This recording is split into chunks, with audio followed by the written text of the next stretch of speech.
it still shows me different stuff. And one thing I recommend getting out and doing it for sure.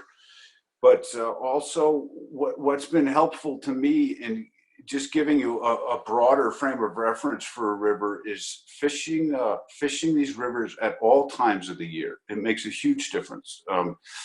To go to the Henry's Fork or to go to the Teton, say in the winter or the late fall, it's a very different looking place.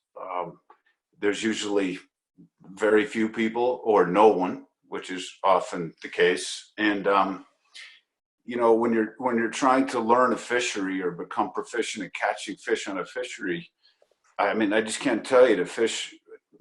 I've learned a lot about the Teton, fishing it when it's way high and off color, and I've been surprised. I've also had some awful days, and I've had learned a lot and had some great days fishing the Teton when it's dead low in the winter, and you see a lot of the structure that's usually under 4 or 5 feet of water, and it lets you know why you've caught 2 big fish there over the years. And it seems like a random spot until you see what's actually on the bottom there, and it gives you a lot of information. So you could it gives you more to guess at. Is what it does. But that's important. That's been important to me. And as much as this region loves to fish, I find a lot of times of the year where, in the spring, I was up on the Henry's Fork 2 days ago, and it was very, very quiet. And I realized that a lot of that is situational because of what's going on, but also, a lot of people, when I mean quiet, I mean people. The fishing was not quiet. So I guess I'm just saying, to fish, if you're real interested, if you're lucky enough to live near a fishery, to sort of play around with, times of year that you go is usually beneficial. 100%. All right. So I think we got most of our people signed in as I'm viewing and checking things out. So hopefully everybody gets comfortable, grabs a refill, cocktail, cup of coffee, fresh beer, whichever is your choice. Go for it, and we'll kick things off here. So once again, I'm Mike Dawkins with WorldCast Anglers. This is our 3rd webinar. We have spring tips and tactics with WCA Guide Vance Freed. So big thanks for Vance for allowing us to pick his brain for a little bit, as well as get his fishing report of what's going on at this time. As I said in the webinar registration, Vance is a guy that fishes all of our rivers at all times of year. We were just discussing that and how important that is as an angler, as a guide, as someone who wants to be on the water and wants to catch fish. Seeing those rivers and streams during different seasons, different flows, different water clarities, and all of those things can allow you to understand how the river works in a harmonious way. And good whatnot. Way to put it. Yeah. So everything is changing, and we also were touching about how we're always learning in the sport of fly fishing. So I know, Vance, I've learned a lot from you, and looking at the attendees list, I've learned a lot from our guests. I've learned a lot from our clients and our customers.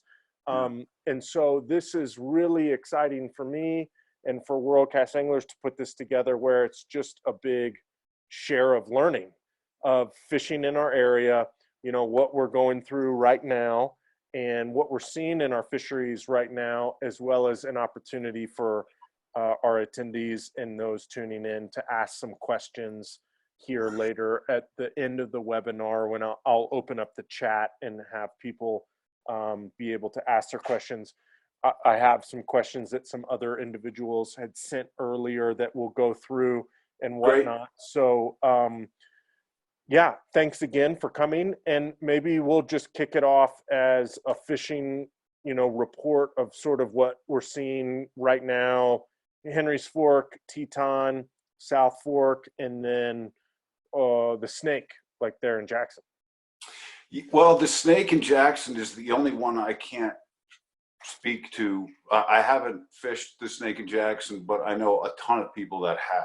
And, you know, it sounds like it's been phenomenal. And, you know, hopefully with what's going on, it's given people that wouldn't have ordinarily had a chance to get out and fish it, to get out and fish it and do that. So, but it sounds, you know, it sounds like it's been phenomenal. And the Henry's Fork, the Teton, both in the valley and, you know, down below near the dam site and lower, you know, same kind of thing day to day, but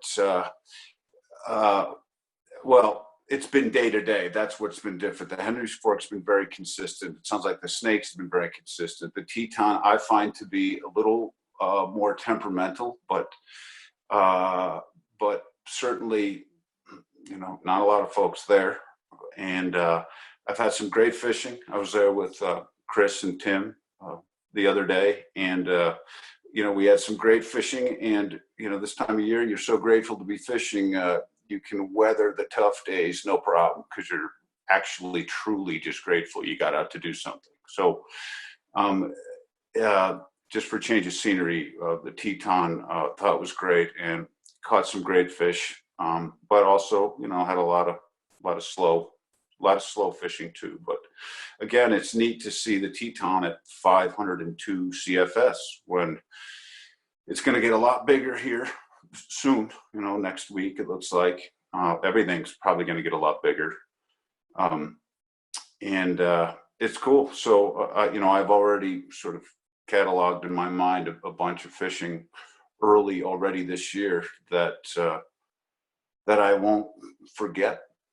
You know, it's been good, and I keep this in mind. You know, the weather has to line up. It has to help you get out and fish this time of year. If it could easily be below freezing, in which case it's sort of, it's not pointless. It's still worth doing, but it's truly aggravating. You have to really want to be there once it's below freezing. But you know, and I said this last year, I thought, you know, just speaking to the general state of the fisheries all around here. I mean, from the, you know, the New Fork and the Green, the Salt. I mean, there's so many of them, and I can't remember. You know, I thought last year, I've said this to you, and I've said this to other people. I thought last year was probably the best fishing year I had seen. And again, that's just my feelings, my thought on it.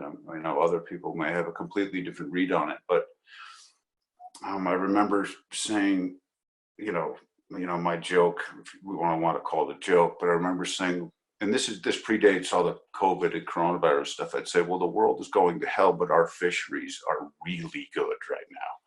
You know, they are indifferent to the state of the world. They're in great shape. The fish are strong. They're heavy. The water looks great. So, you know, I think it's going to be another great year. Looks like we've got plenty of snow up there in the mountains. And so, yeah, I look forward to, I can't wait for things to return to, you know, some semblance of normalcy, if that's. Yeah, I don't know. I don't know what our new normalcy is going I to don't be, either. but No one does. it'll be, No one does. Yeah. yeah, it'll be an interesting one. But let's chat about the South Fork. There's 14,000 CFS Yeah. coming out of the dam right now, which when you drive by the South Fork or you are fishing it, it's like summertime water. I know. Clarity is great.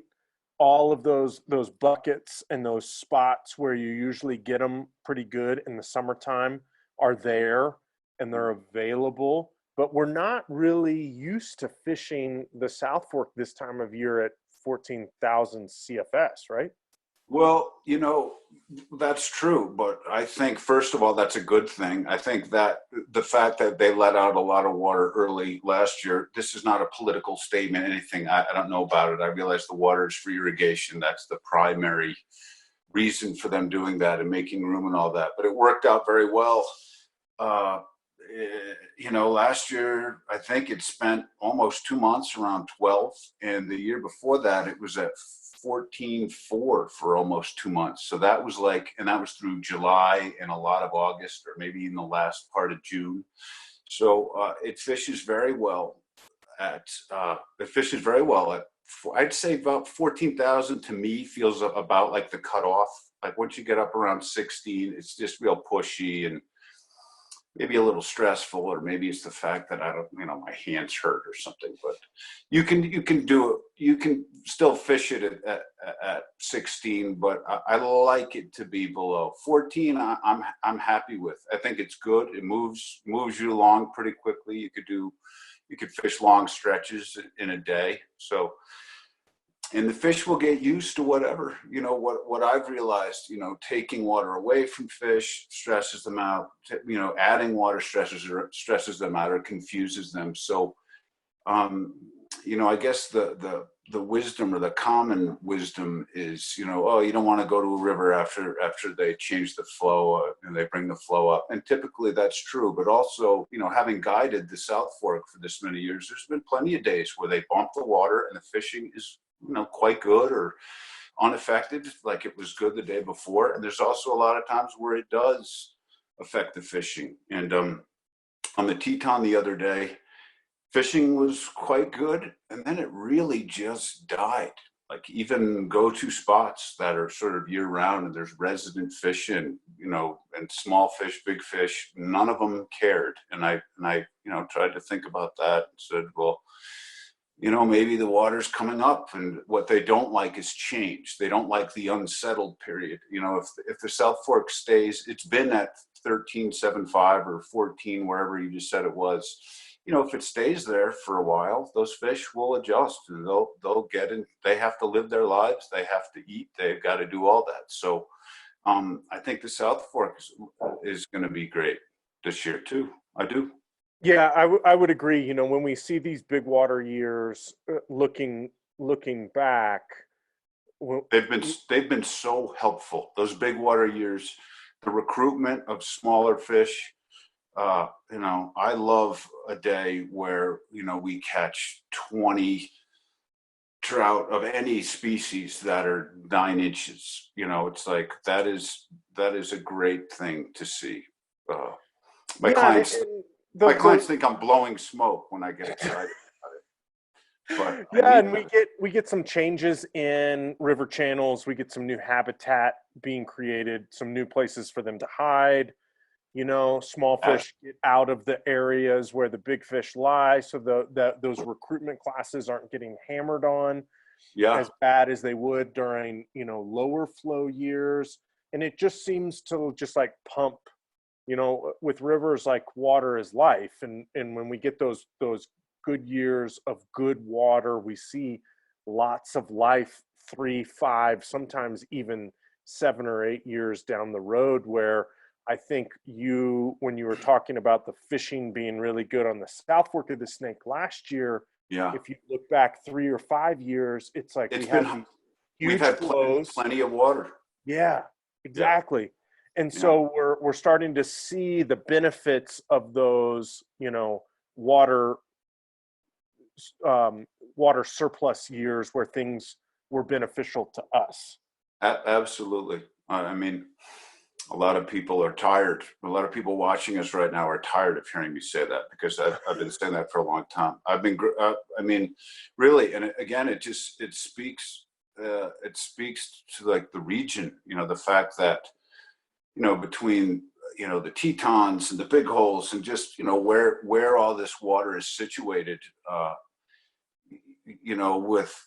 it seems to me, I've been here 17 or 18 years, with very few exceptions, we get a good amount of snow. We get enough snow to sort of supply us with, the years we don't have enough snow, I remember, because it was a little bit of a departure from how it typically is. Do you think that, or am I just forgetting something? No, I would agree with you. Knock on wood, it seems like our our bucket always gets full of water, and It our does. time in between the areas where we don't, or the time frames when we don't get our, you know, our reservoirs full and things like that Yeah. are fewer and far between Yeah. than potentially other places in the Rocky Mountain West. Now, Absolutely. And a lot of them where there's a lot of fishing, and a lot of infrastructure around fishing and guides, guiding and outfitters. And that's hard. That makes it a more difficult game. exactly. And that's sort of our saving grace when I think you were touching about that earlier, the diversity in the fishing that we have, Henry's Fork, Teton, South Fork, It's Snake, amazing. all Yeah. those other ones. Whether you, whatever style of fishing that you like, or you have a low water year and you need to concentrate on a tailwater with consistent water temperature and consistent water flow, or you have a high water year that's going to benefit from more turbid flows like the Teton or the Green or something like that. Yeah. We've got all of those in our radius ripe for the picking. I know. I mean, it's, I don't know of a better region anywhere. I don't, and, the fact that, even from just a recreational fishing standpoint, not, it's helpful that we have all the permits on them. We get to show them to other people and guide people on them. But, a lot of people I know that are, anglers are so, they're so grateful that they wound up here. I'm one of them, from just a pure angling standpoint. I can't believe how good the fishing is. But, another thing I've realized is, guides that guide water, that's their place, with very few exceptions. There's some rivers that, I drive past them, I look at them and I see how busy they are and I say, boy, that would be tricky. You got to be, you're close to these other boats. But, and I'm friends with some of these guys that guide those rivers, and they guide them a lot. And, they love those rivers. They love them. They think, oh, it's my favorite river in the world. And so I think that's kind of cool that, guides sort of fall in love with what they know. And they really think, they have an opportunity to see the fishing when it's at its very best. And when it's, and that'll endear you to a river. And so, I used to think I was really onto something, and for all the reasons we're talking about, like diversity and all that. But and I still think I'm right. But I think that other people do feel similarly about their region, where they're from, and that's good. That helps, keeps them fishing, or it's Well, a river with friends is the best river out there. It gets the most protection. It gets the most detail, support. And yeah, we have that, right? When you think of the Henry's Fork with the Henry's Fork Foundation, you've got yeah, the Teton with the Friends of the Teton River. You've got the South Fork with the new South Fork Initiative. You've got the Snake with the One Fly Foundation and all this other yeah. stuff. It's like No, I rivers know. with friends are usually really good rivers. Yeah, that's true.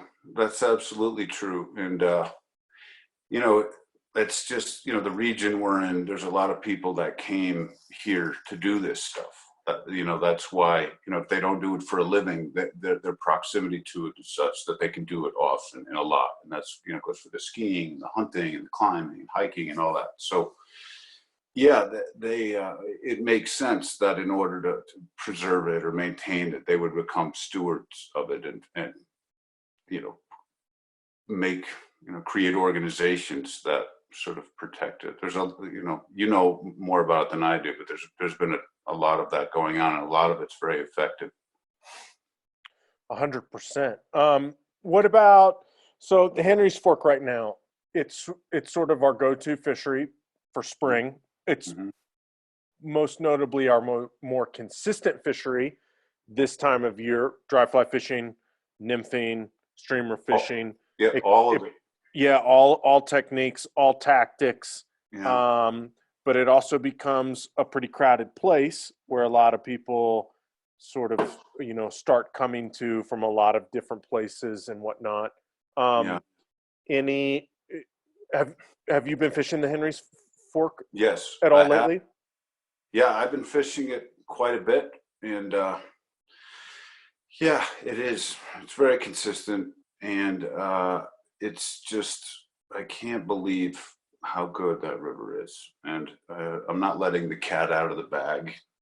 Everyone, knows that the Henry's Fork is great, but yeah, I try, with guiding too, to the extent I can. I try to stay away from it when it's super busy because uh, mostly because I fish it often, and I'm there often when there's not a lot of boats or there's no boats.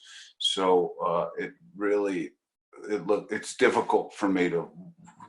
It hurts to look at the river with 25 boats, or at least 10 boats in view, or 6 boats in view. But the thing is, it still fishes well. I mean, I've been on that river when it's super crowded, and it still fishes well. When it's time to eat, the fish, they're gonna eat. They'll come up and they'll do their thing, even though there's boats all around them. So, and I noticed that with the Madison too. I mean, there's a ton of boats on that river, but if you know how to fish it, and if you've been there, if you've got a guide that likes to fish there, is familiar with it, so it's amazing. So it doesn't mean once it gets busy, it doesn't mean that the fishing ceases to be good. I don't think it's as good just by virtue of how many people are out there doing it. The fish are a little either beat up or scared, or they're aware of the fact that there are people angling for them. But it's been great, and there's been a couple days where I've intentionally in a day caught them on dries, and this is just me up there with Captain, and caught them on dry flies. And I've caught them on nymphs. That's the absolute most consistent nymphs. But and I've caught them on streamers, and that's sort of changed my thought process on fishing streamers up there. Just because I guess years ago I did it and it didn't work, so I just sort of crossed it off the list as a viable way to catch fish up there. But it's been good, and I guess back in January, I had 2 days with clients where all they wanted to do is throw streamers, and we just tried to keep them in streamer water and fish everything deep and slow, and it worked really well. I had to pretend I wasn't surprised at how well they did.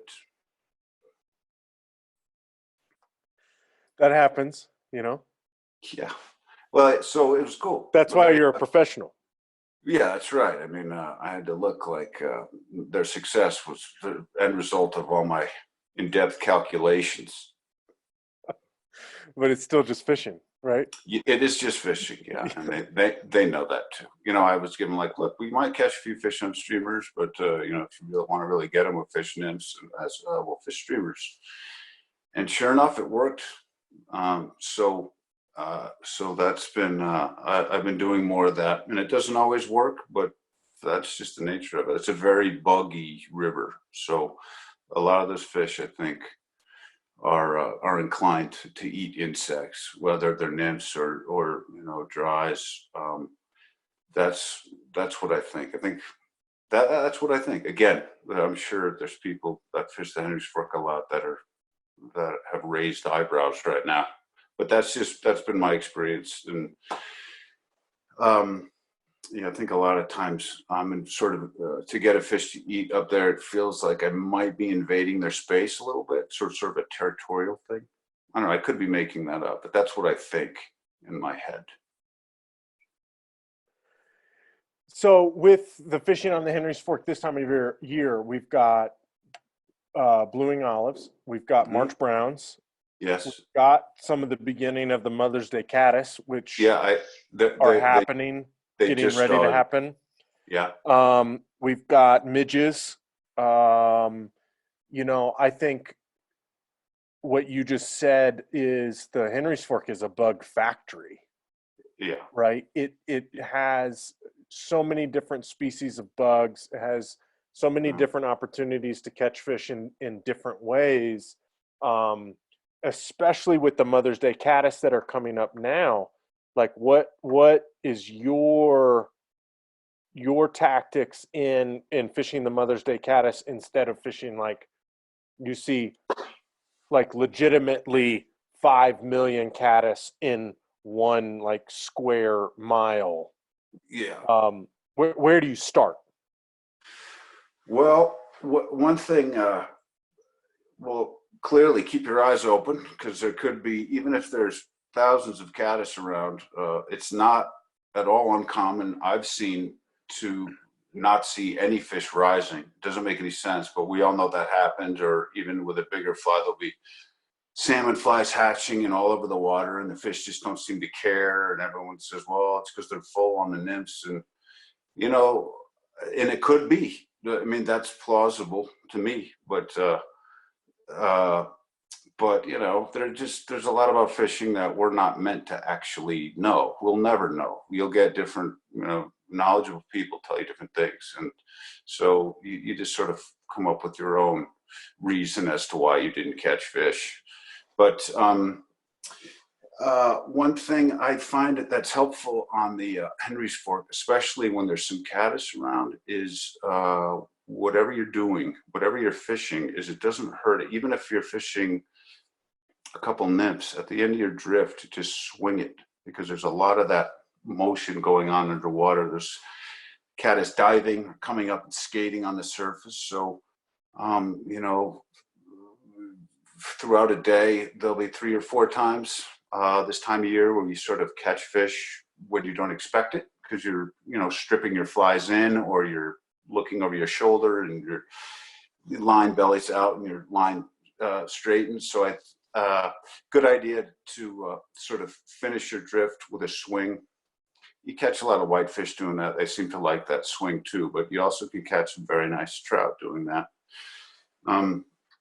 The fish, what I did notice up there, this was cool, was they were so grateful for a change in menu. You know, this is maybe 2 weeks ago I was up there. It was a perfect dry fly day, and I'd seen fish in a couple different spots, you know, in days previous, but, you know, you would go also float for long stretches and not, you know, there were bugs in the water, but there weren't fish. They were just sort of potted up in a couple spots. But as soon as there was, I believe I was there the day the blue wings showed up and couldn't get off the water. And if you look at the water, you know, that mercury light, it was flat, it was cloudy, and you'd see, just in what you could see, you'd see hundreds of midges and one blue wing olive.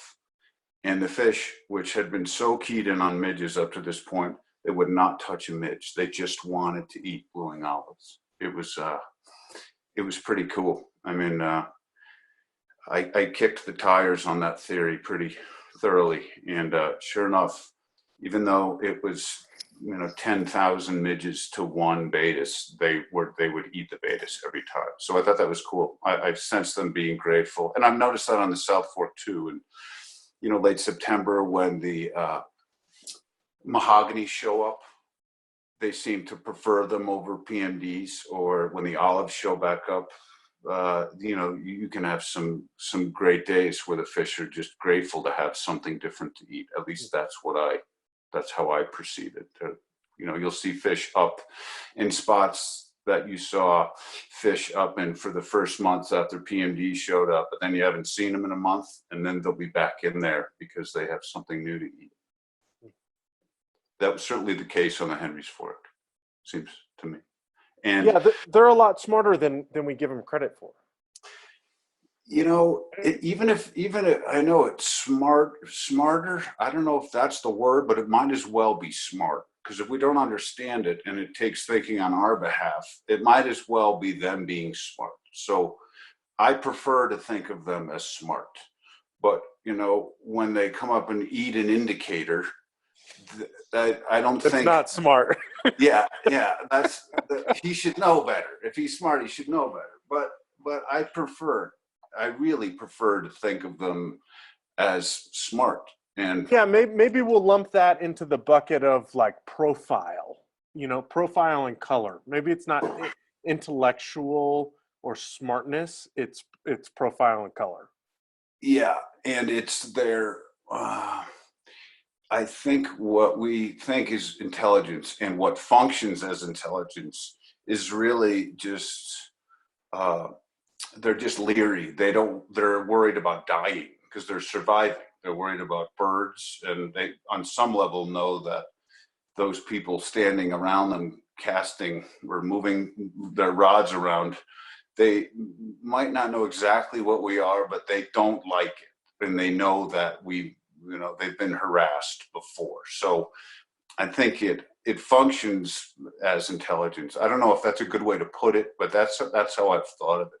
Also, I've this will happen. I know it happened. It happens every year. You can catch a big fish on a terrible cast, or the fish will come up and eat a fly that, if this fish were smart, because he's big, he'd know, don't eat that's the oldest fly in the book, or that fly was popular 3 years ago, but it was just his time to make a mistake and come up and eat it. You know what I'm saying? It's like, maybe, I don't know, some old fish start to lose their marbles as they get on. They start to lose their caution as they sort of near the end of their life, and they make mistakes. I'm convinced that's why a lot of those big fish will get caught towards the end of their life, because they start to lose their caution, or they start to just sort of they lose their caution, and they make mistakes. They decide finally, after all these years, to eat the San Juan worm that drifts past them. Yeah, and it must be, it's comfort and confidence that they've made it this far. You know, they'll Yeah, make it another day or another season or another winter or anything could along be. those lines. Yeah, we could superimpose a little cockiness over them if we wanted. So what do you think about fishing tips and tactics for the South Fork of the Snake this time of year? We talked about 14,000 CFS, Mhm, which is more water than usual. Cold water. We'll mhm, probably see flows of that nature for the next 2 to 3 months. So for anglers that are heading out there now, mhm. what besides just it'll be a nymphing game for most of the time with some streamer fishings. Do you have any insight into the fishing opportunities of the South Fork of the Snake right now?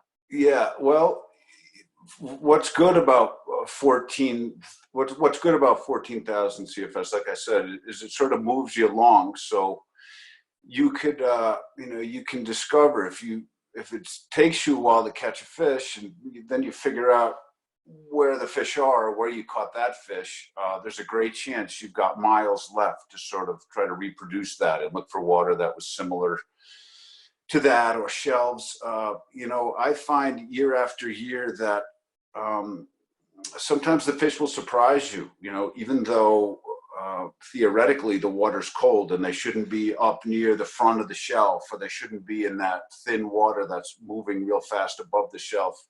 I've also had days where I'm very surprised by how far up on the shelf or in what depth of water I'll catch fish out of. So, really, my best tip really is just to go and try everything. And also the streamer bite.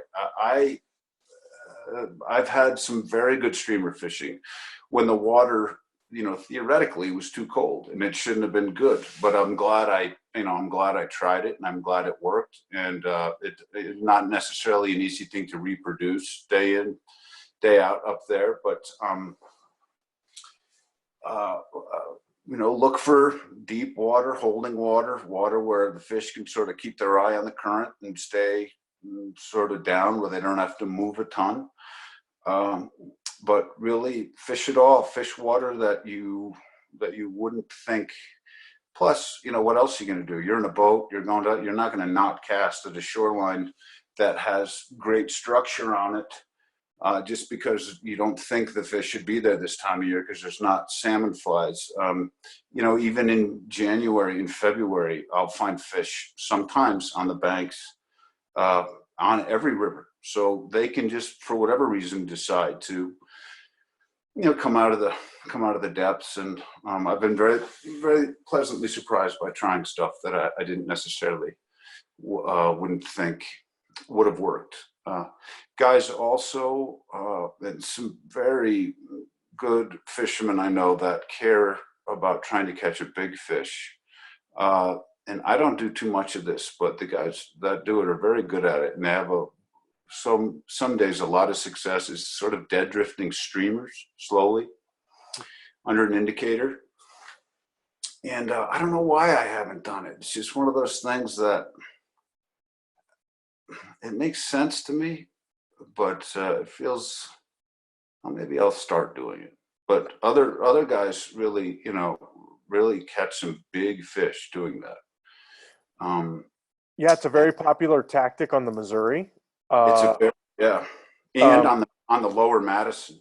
Yeah, but those habitats are full of crayfish, right? Like protein packed Big Macs ready to be consumed when they get hit out of the current. But I've often thought about this as well and I've tried to dedicate myself more towards the dead drifting of the streamer, like a pearl belly zonker, things along those lines. And it seems like my success happens a lot on those lower Henry's Fork areas, some parts of the South Fork where sometimes I think it may be that our habitat and rivers are so laden with stonefly nymphs or sculpins that something could have gotten kicked up, whether it's, and it goes back to the profile piece that a large, pearl belly zonker looks like a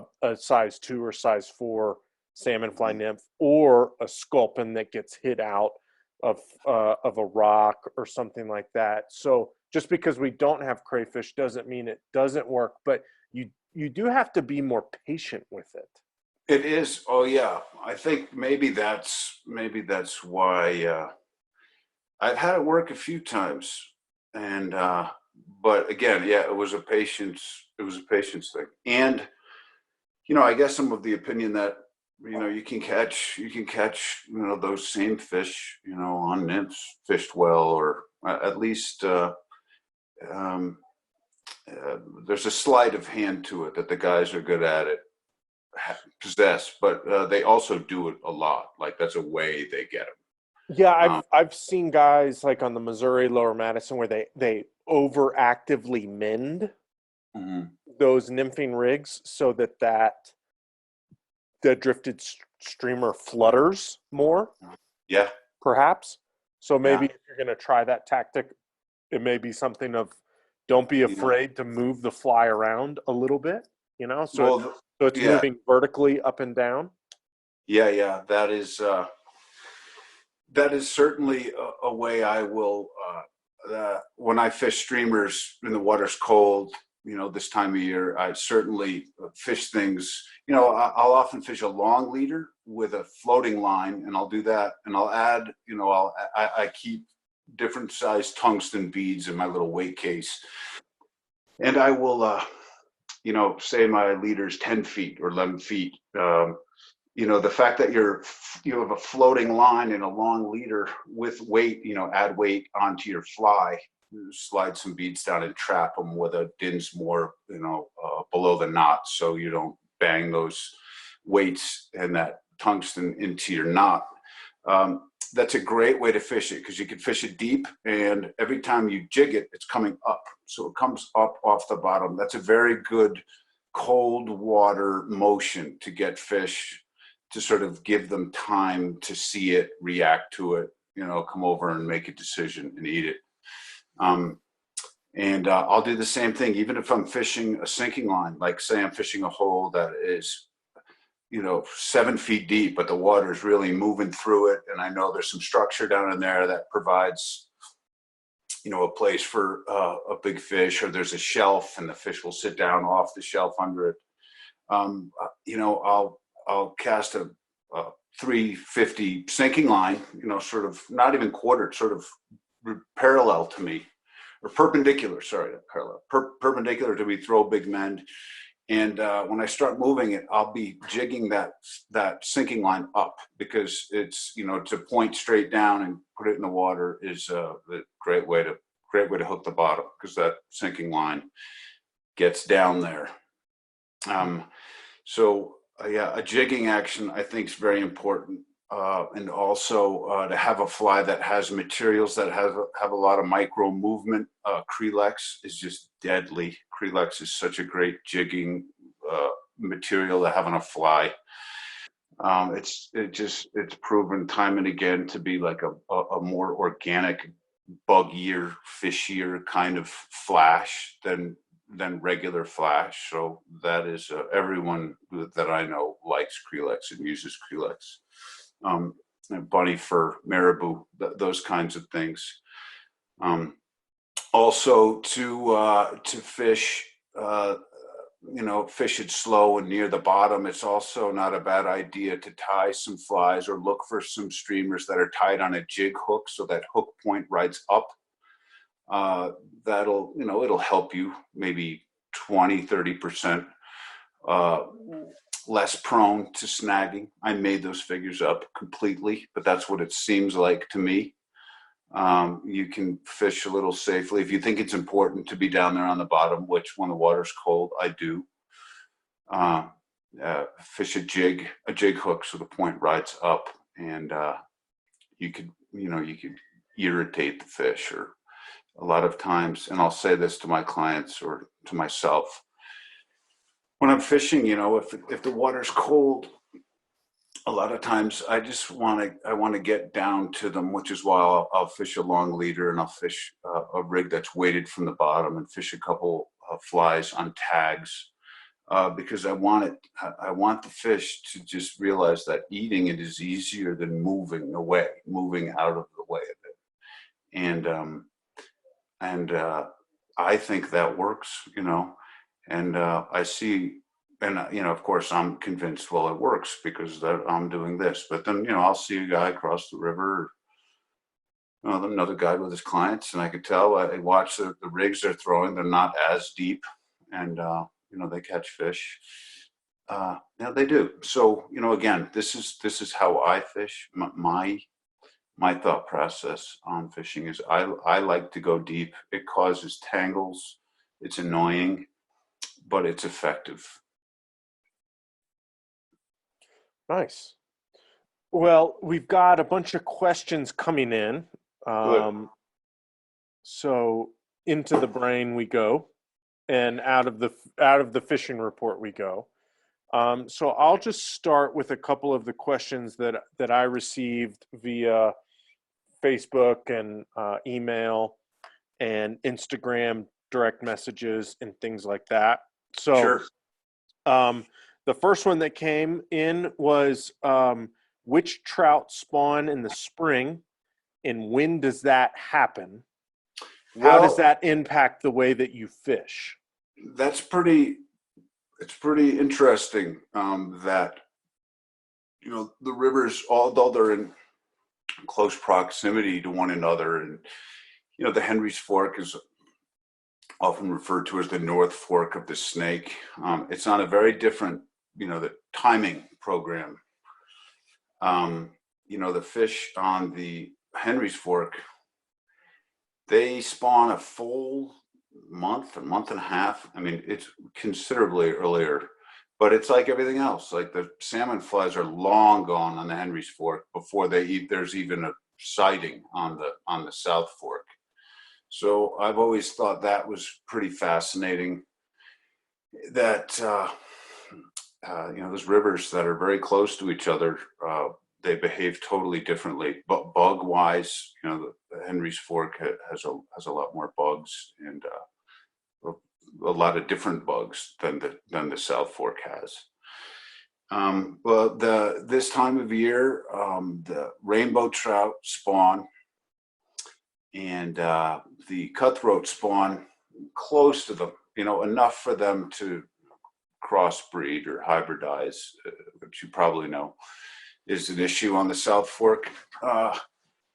And what do I do tactic-wise? Well, first of all, you should look, you look around. The fish have a tendency to all sort of be around each other that time of year. Even if you'll see fish on reds, there's usually a bunch of fish around them down below, sitting on the bottom. Even if it's in not deep water, they can be hard to see. Small fish, big fish, they like to be around each other because there's stuff going on. There's eggs being dropped, and the fish do like to eat eggs. It's really bad form to fish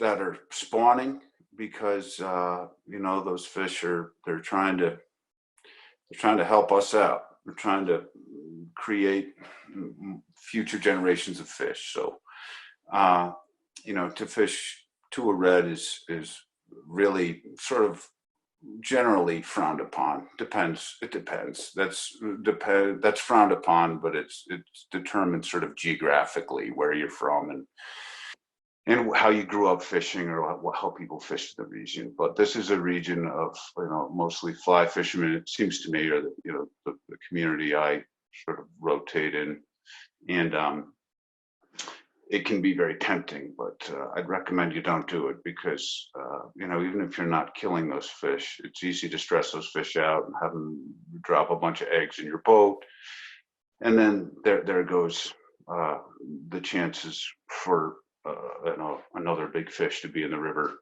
5 years later.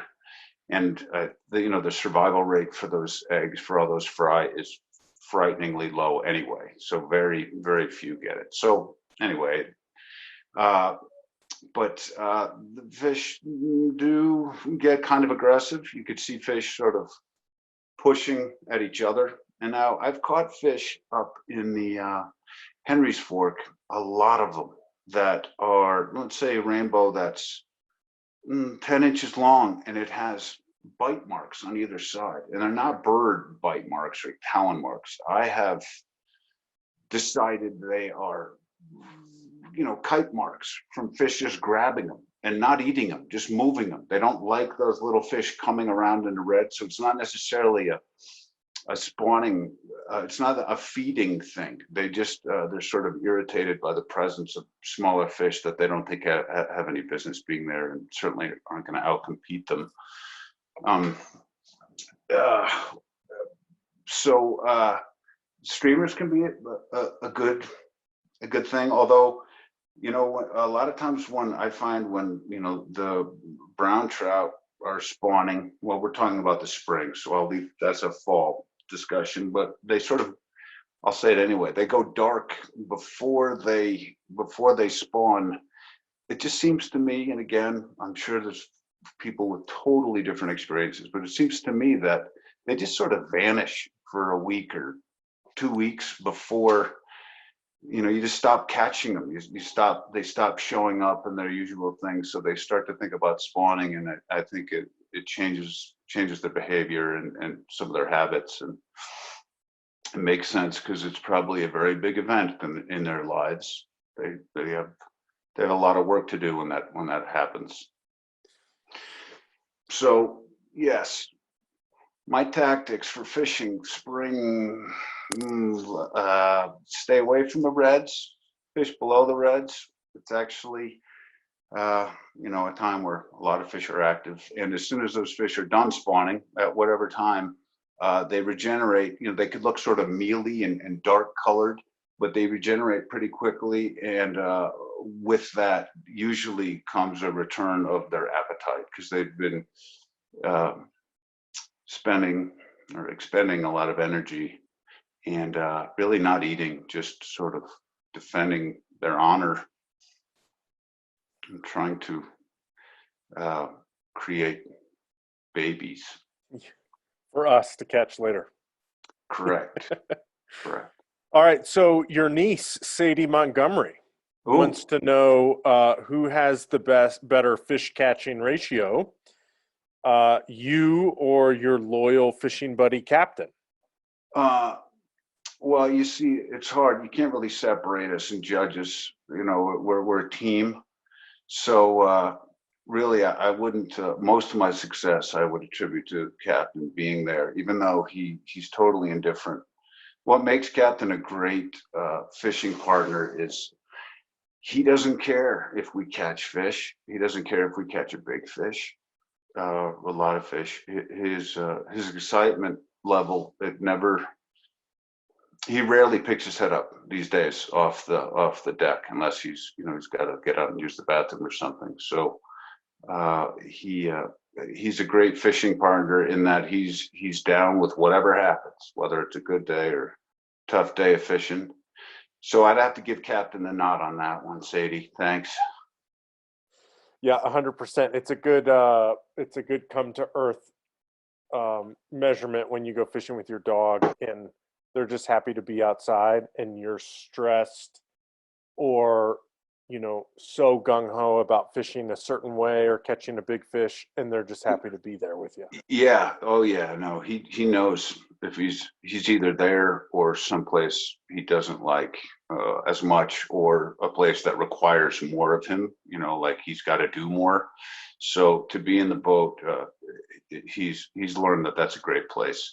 I mean, I can't tell you how many he does a lot of. I take him to work with me a lot. You know, on days where I have a solo angler, and a lot of people. You know, they look forward. They make sure the captain's coming, right? You know, so it's a big deal. It's a big deal to me mostly. Like I said, I don't think Captain cares, but I appreciate it, and I prefer to think he actually does care and like it. Yeah.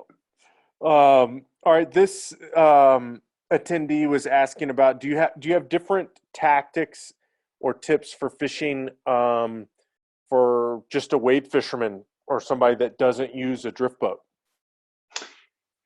Yeah, uh, absolutely. But uh, yeah, well, kind of going back to what I said, if you're going to fish a streamer, fish it deep, fish it slow. Uh, Same thing with nymphs for me, unless you think fish are suspended in a water column, and with a midge hatch, which happens year round and is certainly happening now.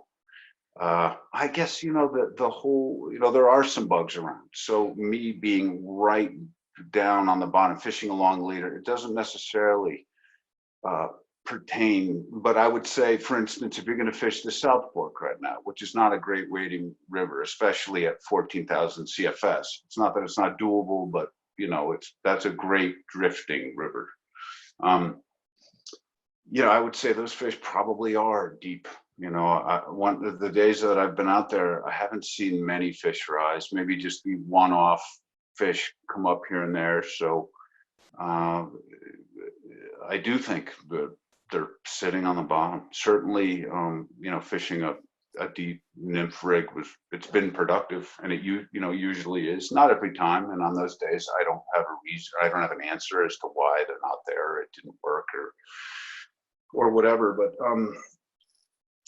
yeah, yeah, and it'll probably come, and this will sound like of course, Vance, but to be familiar with the river you're fishing is also important, because you'll know where the fish are due to where you've or just by where you've caught them before. So you'll know where they are, and that helps to figure out what the fish are doing to start someplace where there are fish, and whatever technique you're doing, whether it's working or not, is letting you know.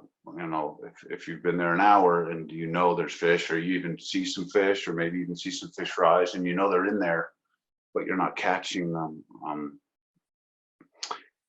you'll know it's probably a good idea that you change tactics, or change flies, or change depth. All this stuff. Change diameter of tippet if you think that could be a factor. Go to a thinner diameter line in case you think the fish are looking at it. I personally don't find that to be the case very often, but it's cooler to catch monthon or tippet, or makes you, in some instances, it does matter. Some fisheries in the region, up on the Harriman Ranch, I find those fish very clever. See, I do think those fish are smart, I guess. And also on the Teton, I find, the Teton in the valley, I find tippet diameter to matter, but I don't find it to matter so much on the South Fork. I do find it to matter on the Henry's Fork somewhat, but 4 or 5X is usually about as thin as I'll have to go for dry flies there. And I rarely go below 4 for nymphs. Did I wander far afield and not answer the question? No, not at all. Here's another question coming in that says, how's the snowpack this year in the Teton Valley watershed? Did you see, was it 109%? Yeah, so I saw the upper Snake River Basin was hovering like somewhere around 110 to 120%, and the Henry's Fork Basin was hovering right above 100% of average, which always says to me that is a very good place to be. It's not too much, it's not too little, it's right in the middle. Yeah, it's perfect. And especially with all the good water years we've had leading up to it, it's just another year that's an example of what we were talking about, and why we're blessed to have a region that, typically, not every year, but typically gets enough snow to keep the fish, alive and happy and growing and reproducing and all that. Here's another wade fishing question. Are there ways to fish our local rivers when they're high and they're muddy or off color? I guess I would say if they're high and they're muddy, or you have less than a half of a foot to a foot of visibility, it's probably not going to be a productive way to spend your time, besides losing a lot of flies and breaking off a lot of leader. But let's say that we've got high turbid flows and we've got some wade fishing opportunities. Do you have any tips and tactics for that? Sure. Well, even though fish, and I don't know how they do it, and I've never heard a real explanation as to how they do it. Somehow in even water that's very off color, fish can really find food, and it doesn't have to be a big food item. Although in my mind that would clearly be an easier thing, or they could feel it coming. But I mean, I've caught some fish in some very off color water that have size 22, nymphs or midges, little things, and they're still alive. The nymphs are still alive, and they're eating them now. It sort of defies logic, or it's a supernatural ability to find food. And I've read some books about, what fish see and all that. And so it's just fascinating. But what I would do, and what I will do and have done, is, first of all, you've got to think, when that water comes up and gets off color, it's off color because there's a lot of mud in the water, and a lot of those banks are collapsing, and a lot of those banks are full of food. And most of the time, that food is, there's a lot of worms around, but really the whole bottom of the river, those rocks will tumble and kick loose stone flies. But bigger patterns that the fish can see coming, or feel coming, if that's what it is, a stone fly, rubber legs, it's so deadly. It's good in off color water, because it makes a lot of noise. It's got a very, what they believe to be, convincing profile. And but don't be afraid to put, to test my anecdote. You go ahead and fish a bigger fly, fish a worm, and you could fish a midge above it, because there are midges in there too. And like a zebra midge really works for a variety of patterns, just depending on what color the body is. They find that or what color the bead is could make a big difference. Fish around here, Teton, Henry's Fork, South Fork, they love a copper bead. They also, I know a lot of guys that swear by a gold bead or a nickel bead. So yeah, that's can be fascinating to catch fish in heavy water, high water. Also, what happens often with high off-color water, it's often a good time to catch a big fish, because what it does is it displaces the fish out of his lie. A big fish that lives in 10 feet of water, 12 feet of water behind a rock down in a hole. Well, once there's 3 times as much water coming through that hole, that could become sort of an exhausting place to have to hold. Or so high water is actually a very good time, can be a very good time to catch a big fish. You remember Trevor got that big one, I don't know, 2 or 3 years ago on the South Fork, right next to the bank. Clearly a big, fish that was big enough to have developed big fish odd behavior and not eat during the day, or eat a fish every other day, or whatever they do. But he got out of his hole and got near a bank, and then Trevor got him on just a regular old home tie stonefly. I think that's what he got it on. But so there's a lot of if the water's cyan off color and you're thinking about it, like maybe, yeah, I would say just go do it. Give it 4 hours. Fish closer to the bank, where the fish would get out of that fast water and sit, even if it only constitutes a 3-foot section of water off the bank and 10 feet long. Fish that very thoroughly. Fish will absolutely pile into that stuff in order to not have to work real hard. I know the diehard steelhead guys, when water comes up, they usually get pretty excited because they don't fish a lot of deep sink tips. Just exactly what you were talking about. It's like they go with the lighter sink tips. They get into those areas where those fish have moved up and out into some other areas. Yeah. And it's like, instead of fishing the full 300 or 200 grain sinking line, that's the time for the intermediate or the slow sink or the fast sinking polyleters to start fishing some of those edges and inside bins where those fish start getting pushed up and out of. Mm-hmm. Yeah, and another thing, if it's high water and the fishing's tough, so what? High water, difficult fishing because of high water, that's fine. You know why? Because the fish love water, and there's going to be a net positive. There's going to be an eventual upside for all the reasons that Mike and I were talking about earlier. Difficult fishing because of high water is very different situation than difficult fishing because of low water. Low water, the lack of water that's a very sad reason to have tough fishing, because it means there's not just tough fishing, but tough times coming. High water, just because you're not catching fish, I've been convinced, the fish, they're just put off, or they're hiding, and then you catch one and it's very fat. And I don't know if this is, if I could say this about every river, but just because you're not catching fish, it doesn't mean the fish aren't eating, and eating a lot. And again, they know how to find stuff. They know how to see stuff that it doesn't make any sense. They can see, but they can see it.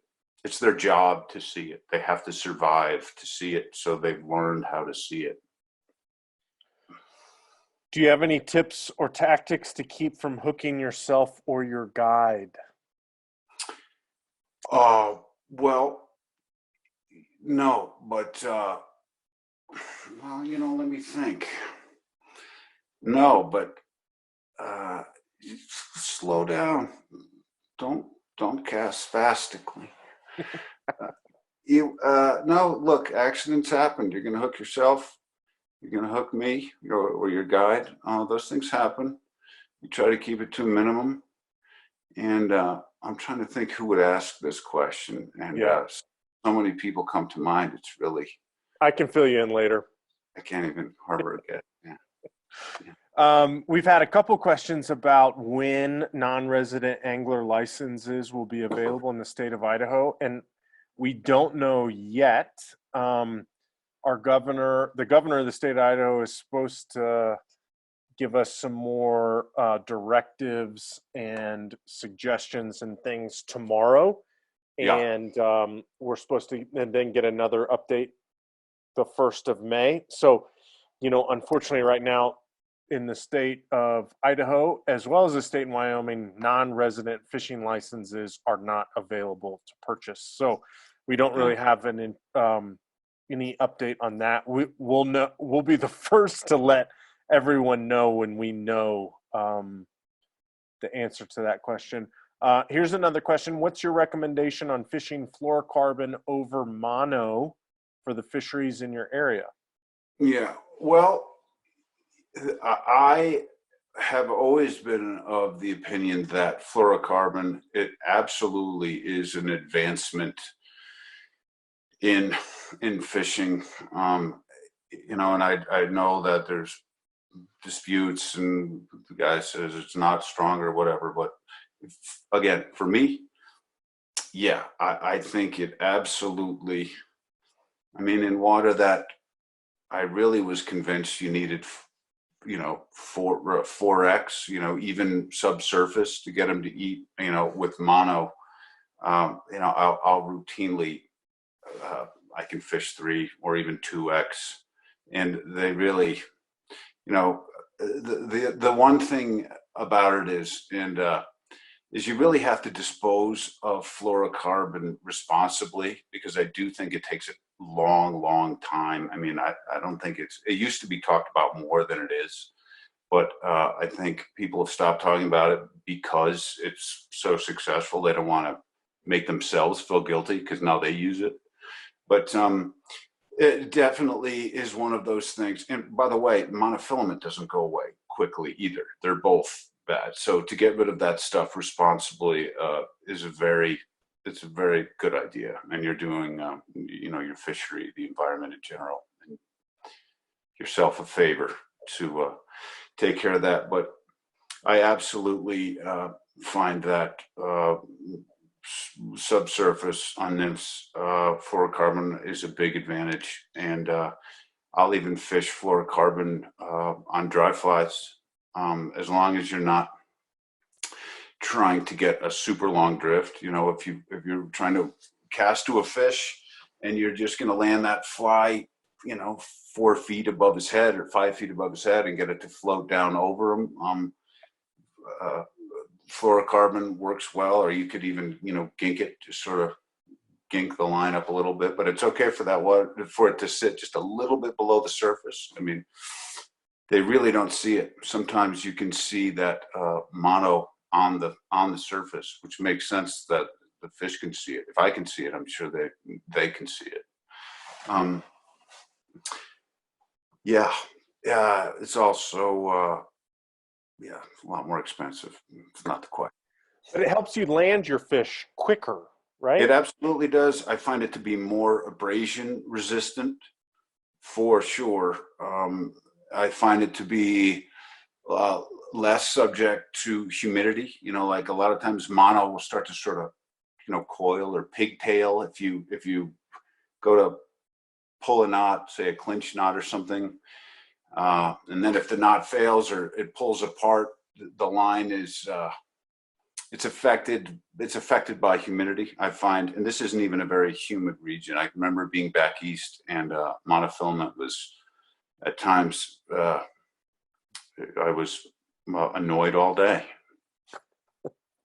So yeah, it's a double-edged sword, right? Like it's more abrasion resistant. It's stronger. Yeah.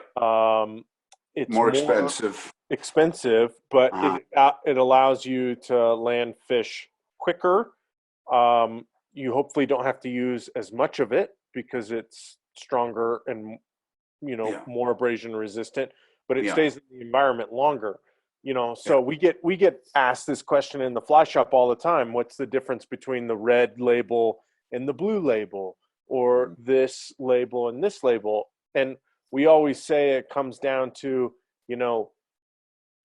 we're the advocates of, if you're going to try to catch a fish and land it as quick as possible. Yeah. And if you're getting down to those super thin diameters and you're trying to fool a fish or do anything of those lines, and you can't get it done, maybe there's a reason that it is not getting done, and you should walk away from the fish, come at him the next day with some new tactics or something like that. But there's pluses and minuses to both sides. Yeah, for sure. But as a rule, when fishing, as a general rule, I will fish. I will fish mono for dry flies, and I'll fish fluorocarbon for nymphs, and not so much for streamers. I used to, but it's not necessary. I'll use mono. They're not looking at tippet diameter when they're chasing something down. Took me a while to believe that or figure that out, but you can get away with 12-pound mono, which is very strong. I don't think a trout looking to eat a streamer is going to turn off it because of that. Agreed. So this goes back to the change in menu topic. This attendee couldn't agree more with your statement about the change in menu from blue wings to, or PMDs to mahoganies, and then to blue wings, etc.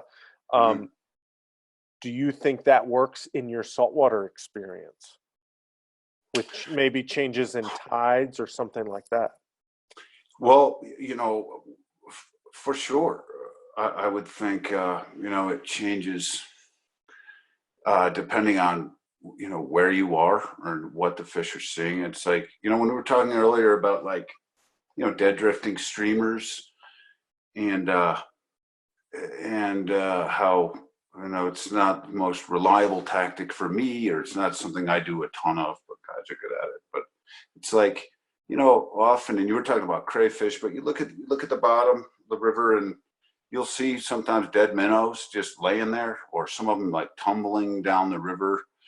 And, there's a lot going on under. This is what's always fascinating about rivers, and why it's why I just made these life decisions to live around them and guide them and fish them and all that. It's like just so fascinating how much stuff goes on under rivers. And I've spent just a ridiculous amount of time thinking about it, making pretty serious life decisions based on being able to do it as often as I do.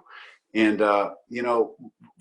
saltwater fishing, for me, I think it's the same kind of thing. I don't have nearly as much. I mean, I have a ton. I'm very lucky, and I get to go and do, host a lot of saltwater trips. So because of that, I've done a lot of permit and bonefish and snook and tarpon fishing, but I don't pretend to understand it. Like, I haven't done it enough to arrive at real conclusions. I really talk to my guides about it. I ask Mike a lot of permit questions. Mike does, just to get his thoughts on it, because he's had a fair degree of success in permit fishing, and he's entitled to his ideas as to why. So I don't really have. I just know that all those dramas play out every day in the ocean. There's different stuff happening, every day based on tide and what the fish are seeing, what's going on. We recently had a trip, maybe a year ago, down to Playa Blanca, and one of our very good friends, one of my very good friends, Libby Alcorn. Sorry to mention you, Libby, but this is noteworthy. She was down there fishing. She's been down to Playa Blanca maybe 5 or 6 times. She's wanted to catch permit. She came up on this very good situation with her guide. And I tell this story because it's also a very good guide story. David, who you know, and she said they looked around in the water and there was all these floating crabs just everywhere, floating crabs. And then pretty quickly they saw all these permit coming in, and the permit were eating these crabs off the surface, which we all know happens. And I know guys will fish a floating crab down in Belize. I've fished a floating crab in Mexico, never had them even look at it. So she got to fish to a bunch of permit that were exhibiting what, to me, I guess it's not strange behavior, but there must not be hatches of floating crabs too often, because I've never seen that. And I've been out there many, many times, and I know it happens, and I've heard of it happening. So, Libby was there, and David cut the dumbbells off a fly. I think, they'd been casting into them and throwing shrimp and crabs, but they didn't want that. They wanted a floating crab. So David cut the eyes off the crab and colored the crab, so it made it look like the color. And I think, Libby hooked 9 fish, 9 permit. I mean, just like exceptional. And that is, that's just to be aware that those things happen. And the more you're out there doing it, the more chance you have of seeing sort of a unique opportunity, or unique situation where you see stuff. I mean, I've seen a lot of really cool stuff out there, and I had to be out there a lot in order to see it. But it's helpful.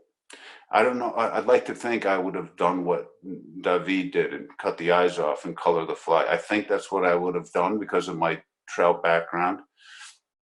But I also just might have failed and then begged Libby to never tell anyone that we couldn't catch all those fish that were rising in front of us. Another reason to listen to your guide. Yeah, no, that was good. I made sure to tell David, like, that was great. He's like, yeah, we had to cut the eyes off. I just scribble on. I mean, it was cool, man. He was very happy. They were both very happy. So yeah, the saltwater thing, boy, that's just it's such another realm, and there's so many guys. I mean, I feel like, I could really, with any, it's not authority, but with any confidence or any conviction, I could really only speak to trout fishing. I'm amazed by saltwater and how much I learn, and God, I make so many mistakes. I spend so much time up on the platform embarrassed that I just blew this cast or that cast. So I appreciate the misconception that I'm good at saltwater fishing too, but I hate. But remember, last year when you caught the big permit in Ardines de la Reina, the guide's comment was that's a new fish. Yeah. He's stupid, and there is a bridge between what you were talking about earlier about bigger fish messing up every once in a while, and you have to have your time there, because that fish was the same way. Like you got to cast at it for like an hour and it never spooked. It was just like, hey, I'm new to the block, what's here to eat? Yeah. And a boat floating, and I'm talking, this fish was maybe 15 at times, would just sort of wander, and it wasn't even real active. I couldn't even really glean its thoughts. It was just sort of floating around. It would float in right next to the boat, and at this point, the client was casting at this fish, and if you casted a fish for 45 minutes, a lot of those casts are going to be good. 15 times that fly was right where the fish could have eaten it. He certainly looked at it. I think one time the fish kind of reacted to it, and then it was, and then just the fish just decided to eat it. I mean, it was crazy, but the guy did have that great, afterwards, he took pictures and he said, that's a new fish. I said, well, what do you mean? He says, that fish lives in the ocean. And he said, because that fish didn't know what we were. He says, there's some permit of that class size that live around here, but they know you're coming. They know what you are when they hear the boat, when they see the boat. They know, the fish on that flat. He's like, he said, look, I'm in this section a lot, and I know that fish. I would know that fish if it lived here. And that made perfect sense to me, because why else would a fish literally just sort of loiter near the boat long enough to make a mistake like that? So I benefited from it. But that really added to the whole experience, was the guide explaining that to me. And then, later, I forgot what they're called, but, there's sort of 3 fleshy tendrils underneath the upper lip of some permit. And an ocean permit, oceanic, the ones that live down deep, and eat those real thick mollusks and have to crack through heavy shells, they have they become sort of more pronounced. And Craig explained that to me, and he said, yeah, the guide's right. That's why that fish, they're so pronounced. You could see them in the photograph. They're really cool. And he says, yeah, it's because that fish needs those, or it's sort of like a callus response from eating having to crack through heavy shells and bite stuff that pokes you. So yeah, that added to the guide explaining that to me, made it even cooler. Yeah. And have you ever fished on the South Fork when it was under 30 degrees? I don't know if that's ambient air temperature or water temperature. Oh yeah, I have. I don't think water temp, can it get that? Can it get below 32? I mean, I don't ever want to fish it, but what happens? Oh no, it doesn't. Here's why. Remember, it's the tailwater, and there's the inversion, and the water coming through the dam is a little warmer. So yeah, I fished it when it's a terrible idea and it's cold and you have to clear ice constantly, and the fishing can be great. Again, it helps to know where to go. And if you go up near the dam, those fish, they have sort of a microclimate up there, because that water, whatever's coming, the air temperature is the water coming through the bottom of the dam is a different temperature. And those fish usually stay pretty active. You catch a lot of very heavy fish up there that do not look like they take time off from eating. They don't, they can't. And, they eat shrimp. There's a lot of shrimp up there. Not a lot of insects really that you see, but that doesn't mean the fish don't eat them or try to eat them, and regular patterns won't work up there, because they will. How do you view high vis dry flies? As one of our attendees states that he's getting older and he seems to be using them more and more. Yeah, if I would say that a high vis dry fly, if you've got one that works and you can't see it, but the fish eat it, and then you put on the high vis one that you could see and the fish doesn't eat it, just go back to the one and miss a few more, but catch a few. Because I do, you look at it, if you see a lime green post on an Adams or a shot of pink in the wing, I would think that would sort of alter how it looks. But I think that whether or not you fish a high vis fly that's determined on a case by case basis. If it works and it's high vis, it's a bonus, good.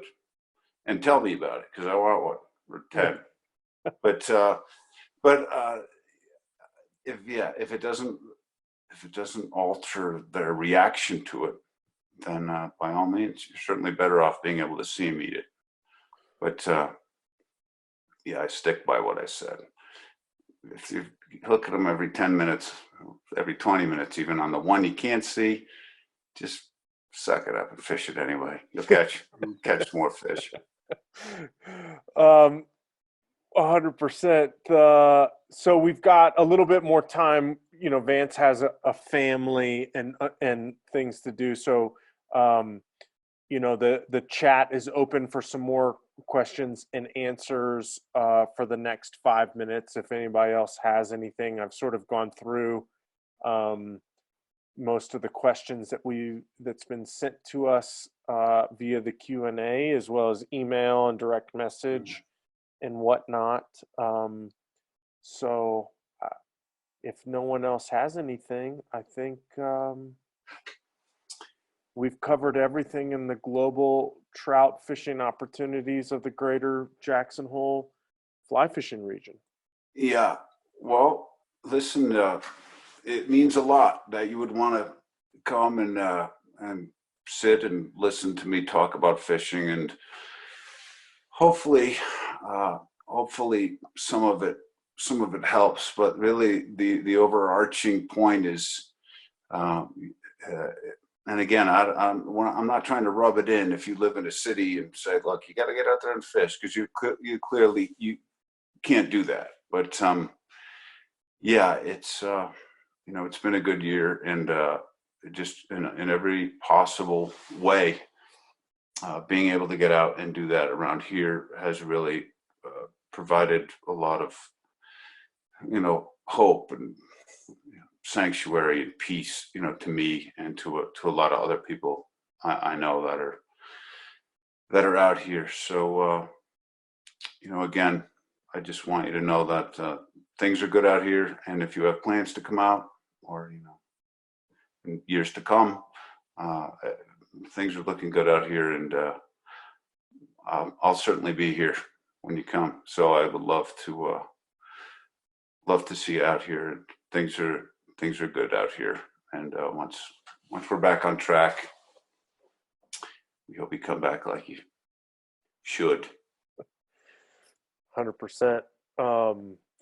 Well, if we could give a round of applause to Vance for taking time out of his day to answer our questions about fishing or give us an update fishing report, we could, but I will, from all of us, express our greatest thanks for everyone, from everyone, including myself and WorldCast Anglers, for taking the time to do this. So thank you, Vance, for letting us into your mind for a quick hour and a half about fishing in our area. We really appreciate it.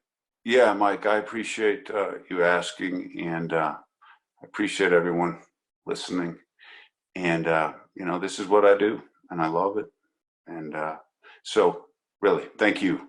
And I'll see you here real soon, I hope. That sounds good. Well, everyone, thanks for tuning in. If you missed the webinar, or if you have any other questions, you can email me. I will follow up with everyone tomorrow morning with a follow-up email where I will post this webinar with all of the questions and answers to our website as well as YouTube, so people can watch it if you had technical difficulties or you couldn't tune in or anything along those lines.